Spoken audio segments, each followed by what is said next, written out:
السلام علیکم، میں ہوں عائشہ جہاں زیب اور آپ دیکھ رہے ہیں انسینسرڈ کا اگلا پروگرام. کچھ کھٹی کچھ میٹھی لیکن کراری باتیں ہوں گی دل کی ان انسینسرڈ ود عائشہ جہاں زیب میں. اور آج ہمارے ساتھ ہیں the great Hareem Shah. Welcome. Thank you so much. سب سے پہلے آئی ایم ریئلی سوری. میں آپ سے اس بات کی اپولوجائز کرتی ہوں کہ میں بہت دفعہ چاہ رہی تھی آپ سے ملنا، بٹ بہت ٹف ٹائم تھا. لیکن میری خوش نصیبی اور میرے لیے بہت آنر کی بات ہے، اور مجھے اتنا اچھا لگا کہ میں، اور اسپیشلی آپ کی بہت پیاری کیوٹ سی بیٹی کو دیکھ کے اور زیادہ اچھا لگا. تو ماشاء اللہ کہ میڈیا کے اتنے اچھے لوگ بھی ہوتے ہیں نہیں سیریسلی. اور میں اپنے فرینڈ سے باہر بیٹھی نا آپ کی تعریف کر رہی. That's very sweet of you. جب انسان خود اچھا ہوتا ہے تو سب اچھا ہی ہوتا ہے. حریم، اصلی حریم شاہ کون ہے؟ جو ٹک ٹاک پہ نظر آتی ہے، جو ٹاک شوز میں نظر آتی ہے، جو فلموں میں میڈیا پہ نظر آتی ہے، اصل حریم کون ہے؟ اصلیت یہاں پہ کون بتاتا ہے؟ آج تک کسی نے اپنی اصلیت بتائی ہے؟ اصلیت تو سب نے مخفی رکھی ہوئی ہے، سامنے کچھ پیچھے کچھ نہیں. لیکن کچھ ایسی ٹریٹس ہوتی ہیں، کچھ ایسی کوالٹیز ہوتی ہیں جو انسان بتا سکتا ہے، وہی بتا دیں.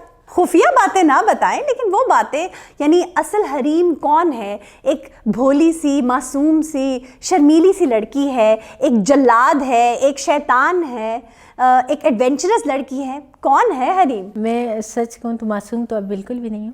ہاں بچپن معصوم تھا. یہ آپ خود کہہ رہی ہیں. سیریسلی نہیں، معصوم نہیں ہوں. معصوم اس لیے نہیں ہوں کہ میں بہت چھوٹی سی تھی. لائک آپ جب میچور ہو جاتے، جب ماں باپ سے، پیرنٹس سے دور رہ کے سب کچھ آپ کو خود کرنا پڑتا ہے. صبح اٹھنا پڑتا ہے خود، نہ کوئی اٹھانے والا ہوتا ہے، نہ کوئی سنبھالنے والا ہوتا ہے، نہ کوئی ناز نخرے اٹھانے والا ہوتا ہے. ہاسٹل میں ہوتے ہو آپ سب کچھ، تو آپ وہاں پہ ڈفرینٹ مطلب آپ کو انوائرمنٹ ملتے ہیں، ہر جگہ کی لڑکیاں ملتی ہیں، کچھ کیا کر رہی تھیں، کچھ کیا کر رہی تھیں. لیکن آپ نے اپنے آپ کو مینٹین کیا. پورے معاشرے کے میں نے چیزیں دیکھ کے نا، تو مجھے اتنا عجیب سا وہ ہوا کہ اتنے عجیب لوگ ملے، اتنا سب کچھ ہوا. تو میں نے کہا نہیں، یہاں پہ معصومیت تو بالکل نہیں چلے گی. اگر کوئی ایک لڑکی معصوم بن گئی تو پھر یہ لوگ معصومیت سے تو ناجائز فائدہ اٹھانے والے. تو آپ نے اگر اکیلی زندگی گزارنی ہے تو بالکل مرد بن کے گزارنی ہے. اور ایک میں اچھوں کے لیے اچھی ہوں، بہت اچھی ہوں، اور سب کی رسپیکٹ کرنے والی ہوں. لیکن مجھے سب سے زیادہ برے وہ لوگ لگتے ہیں، مجھے وہ لوگ چبھتے ہیں جو منافق ہوں. واہ. میں کہتی ہوں آپ جیسے ہو ویسے ہی شو کرواؤ نا. دیکھیں میری زندگی ہے نا، میں نے آپ کو تو لائف کا حساب نہیں دینا. آپ میری خدا تو نہیں ہے. بالکل. خدا دیکھیں، خالق مالک مدبر ایک ہی ہو. مرد نے، انہوں نے سارے کوشچن ہم سے کرنے کے لائف میں جو دیا تھا، کیسے آپ نے لائف گزاری.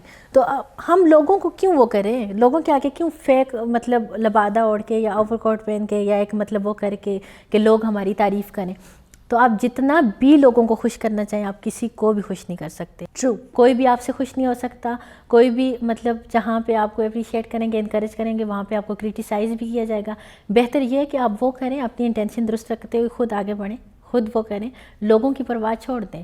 آپ اخلاص نیت کے ساتھ ایک کام کر رہے تو آپ کو اس کا ریوارڈ مل رہا ہے یا نہیں مل رہا، آپ اس چیز کو بھی چھوڑ دیں. آپ اچھا کر رہے ہو، آپ خود سیٹسفائی ہو تو آگے بڑھو.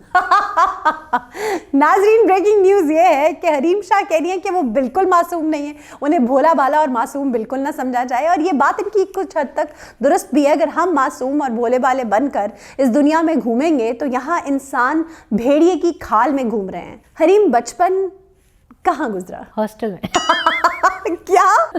سیریسلی ہاسٹل میں گزرا. کب سے تھی ہاسٹل میں؟ آپ کو پتہ ہے میں 6 کلاس میں تھی. تو 6 میں آپ دیکھیں کتنا بندہ امیچیور ہوتا ہے. میں اڈلٹ آ کے ہاسٹل میں ہوئی تھی. مجھے پتہ بھی نہیں تھا کسی بھی چیز کا، کسی بھی اس کا، اور مطلب نہ کبھی وہ ہاسٹل میں. اور آپ کو پتہ ہے آج جو میں ہاسٹل کے انوائرمنٹ اس کے بعد جو دیکھا، لائک انٹر اور گریجویشن کے بعد جو دیکھا، جب میں 6 سے تھی تو ہم اتنا باؤنڈ ہوتے تھے کہ ہم باہر سے کوئی چیز منگوا کے بھی نہیں کھا سکتے تھے. وہی کھانا جو ہاسٹل کے اندر بنا ہوا ہے، چاہے وہ دال بنی ہوئی ہے، چاہے وہ بنا ہوا ہے. وارڈن اتنی ہماری وہ ہوتی تھی تب کہ نہیں، شاید ہم چھوٹے ہوتے ہوں گے یا اس وقت کے بعد ماحول چینج ہوتے اب اتنا ایڈوانس ہو گئے. تو اس وقت یہی تھا کہ آپ کو پسند ہے یا نہیں پسند. صبح آپ نے اٹھنا ہے اور وقت پہ اسمبلی میں جانا ہے اور وقت پہ کلاس میں جانا ہے، اور کوئی کلاس بنک نہیں کرنی. اگر آپ نے بنک کرنی ہے تو آپ کے اسکول کے ساتھ ہی ہاسٹل ہوتا تھا، وارڈن کو کال آتی ہے کہ جا کے چیک کریں یہ بہانہ نہیں کر رہی. تو مطلب اس طرح کی سختیاں اور اس طرح کا ہوتا تھا. اور اس وقت ہمارے اندر اتنا مطلب شرم، اتنی حیا اور اتنا سب کچھ ہوتا تھا کہ نہیں، ٹیچر ہمارے سب کچھ ہیں.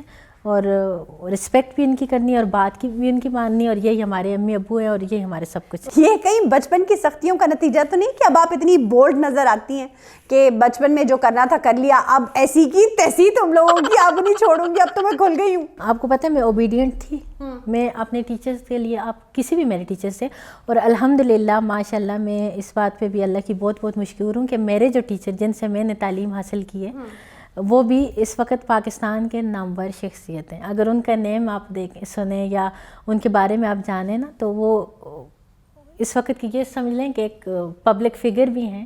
اور تو نام بتائی دیں ان کے بارے میں, اتنا کچھ کہہ دیا آپ نے. میں سارا بتاتی ہوں. اچھا, ہاسٹل کے بعد جب میں ہاسٹل میں تھی, ہاسٹل لائف گزر گئی, سب کچھ ہوا, پھر میں نے انٹر کیا, پھر جب میں گریجویشن میں اسلام آباد میں تھی, پھر میں نے اسلامک یونیورسٹی سے ماسٹر وغیرہ کیا, اور اس کے ساتھ ہی مجھے کمپیریٹیو ریلیجن کا پڑھنا تھا, مجھے شوق تھا خود سے. پھر میں نے الہدیٰ انٹرنیشنل میں ایڈمیشن لیا, اور استاذہ میرے لیے بہت قابل رسپیکٹ ہیں, ڈاکٹر فرحت ہاشمی. واہ واہ واہ, ڈاکٹر فرحت ہاشمی. انہوں نے اتنی بکس بھی لکھی ہیں اور ان سے پوری دنیا میں ان کی آواز کو سنا جا رہا ہے. بالکل بالکل. اور ان سے مجھے مطلب وہ قاضی حسین احمد صاحب جس دنیا میں نہیں, اللہ ان کو جنت میں اعلیٰ مقام عطا فرمائے, ان کی بیٹی جو تھی سمیہ ریل قاضی, جب انہوں نے پی ایچ ڈی کیا تو اس کے بعد ہمیں لیکچر دیتی تھیں, ان کا بھی جماعت اسلامی میں بہت بڑا نام ہے. تو مطلب ایسے نامور لوگ, اور میں اس کو اپنی خوش نصیبی سمجھتی ہوں کہ میں اس قابل نہیں تھی کہ ایسے ایسے لوگوں سے مجھے ملنے کا شرف حاصل ہوا, اور ایسے ایسے لوگوں کی میں نے لیکچر سنے, اور ایسے ایسے لوگوں سے میں نے پڑھا. اچھا, ایک طرف کمپیریٹیو ریلیجن اور ایک طرف ٹک ٹاک, یہ کھلا تضاد نہیں. تضاد نہیں, آپ کو پتہ ہے مسلمان تو ہم ہیں بالکل, اس سے وہ, اور یہ ہمارے لیے بہت خوش نصیبی کہ ہم بائی برتھ مسلم ہیں اور مسلمان اس میں پیدا ہوئے ہیں. دیکھیں, یہ تو آپ کی جو کتب ہے, مذہبی کتب ہے, بلیف بھی ہے ہمارا اس پہ, اس کا سیکھنا, اس کا پڑھنا بہت ضروری تھا. بالکل. اس لیے بھی ضروری تھا کہ آپ کو پتہ ہے شروع سے میں بڑی وہ تھی کہ نہیں, جب بھی میں کسی سے بھی ملتی تھی یا کسی بھی فرقے کے یا کسی بھی اس سے, تو جب میں سنتی تھی تو میں کہتی تھی ان سب کو اپنی ہر چیز کے بارے میں کتنا پتہ ہوتا ہے. ہر ایک فرقے کے بندے سے آپ ملو, جیسے مطلب بہت سارے فرقے ہیں, کسی سے بھی ملو تو وہ مطلب ان کو آپ نے فرقے اور اس سے مطلب ساری حدیث اور اس سے ریلیٹ جو چیزیں ہوتی ہیں آپ کو ایسے کنونس کر رہے ہوتے ہیں کہ آپ ان کو جواب بھی نہیں دے سکتے کہ کون غلط ہے کون ٹھیک ہے, کو مطلب وہ آپ کو ایسے. تو میں نے کہا کہ یہ سیکھنا بہت ضروری ہے. تو آپ اس وقت تک دنیا کو نہیں سمجھ سکتے جب تک کہ آپ اپنے مذہب کو نہیں سیکھ سکتے. تو موسٹ امپورٹنٹ چیز. لیکن میں ہمیشہ, مجھ پہ کوئی مسلط نہیں ہوا. ہاسٹل میں اپنی مرضی سے آئی, کتب کا چناؤ میں نے اپنی مرضی سے کیا کہ مجھے کیا پڑھنا ہے کیا نہیں کرنا, میرا اپنا شوق تھا, اور جو بھی میں نے کیا اپنے شوق سے کیا. کبھی بھی مجھ پہ کوئی مسلط نہیں ہوا کہ آپ نے یہ کرنا ہے, آپ نے اس میں جانا ہے, آپ نے یہ کرنا ہے. اچھا, سچ سچ بتانا ہے, امی سے زیادہ مار کھائیے کہ ابو سے؟ امی سے. میری امی, ہاں میں نے امی سے بہت مار کھائی. نہیں تو ایسی کیا شرارت کرتی تھی کہ امی سے مار پڑتی تھی؟ امی ٹیچر تھیں, اور میری امی تھوڑا غصے کی بھی تیز ہیں, اور ٹیچرز اکثر ہوتے ہیں, میں خود بھی رہی ہوں نا اسی لیے کہہ رہی ہوں. مارتی ہوتی تھی, مطلب بڑا وہ ہوتی تھی کہ نہیں, اس وقت نا یہ ہوتا تھا کہ اصل میں ان کو ڈسپلن کرنا ہوتا ہے نا زیادہ. سو رہے ہو تو آپ باہر دھوپ میں نہ چلے جاؤ, آپ باہر گلی کے بچوں کے ساتھ نہ کھیلو, آپ کہیں بھی وہ نہ جاؤ, ایون کہ آپ اپنے کزنس کے ساتھ بھی نہ کھیلو, بڑی پابندی ہوتی تھیں, ان کے گھر بھی نہ جاؤ. مطلب اس وقت بہت, یعنی اگر سائیکولوجیکل انالیسس کیا جائے نا تو جتنی سختی بچپن میں کاٹی ہے اس سب کا بدلہ لے رہی ہو, ہے نا؟ سیریسلی بہت. کپڑے بھی ان کی مرضی کے, نہیں یہ نہیں ہم پہن سکتے, ہم سلیو لیس نہیں پہن سکتے, ہم سر سے دوپٹہ نہیں اتار سکتے, ہم شلوار قمیض ہی پہن سکتے ہیں, ہم ایسا کچھ نہیں کر سکتے. اور یہ سب تھا گھر میں, ابھی تک ہے کہ نہیں, گھر میں کیسے ہمارا انوائرمنٹ شروع سے ہی ایسے. اور پتہ نہیں, میں نے, سب کہتے ہیں کہ ہمارے خاندان کی واحد ایک لڑکی تھی جو ہاسٹل میں آئی تھی, اور اسی نے پھر بغاوت کا علم بلند کی ہے. بغاوت ضرور کی ہے, لیکن ابھی بھی اگر مجھے ڈانٹ بہت پڑی ہے, بہت انسلٹ ہوئی ہے, بہت سب کچھ ہوئے, بہت کچھ سننے کو بھی ملے, لیکن خاموشی سے سنے.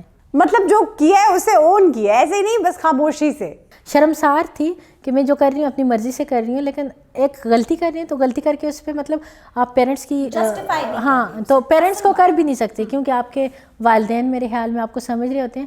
اور میری تو کبھی مطلب مجھ میں اتنی ہمت, اتنا کرج نہیں ہوا کہ میں ان کو جواب دے سکوں یا سیٹسفائی کر سکوں کہ نہیں, میں نے کبھی کیا بھی نہیں. حریم, ایسا کوئی ان ایکسپیکٹڈ پرپوزل رہا ہو جس سے آپ نے کبھی ایکسپیکٹ ہی نہ کیا ہو, مطلب کون؟ خاندان میں کرنی نہیں تھی, کیونکہ جب بھی خاندان کا نام آتا تھا تو میں کہتی تھی کوئی ایک خوبصورت پیارا نوجوان میرے اس میں پیدا تو ہوتا, کوئی بینگے ہیں, کوئی ایسے ہیں, کوئی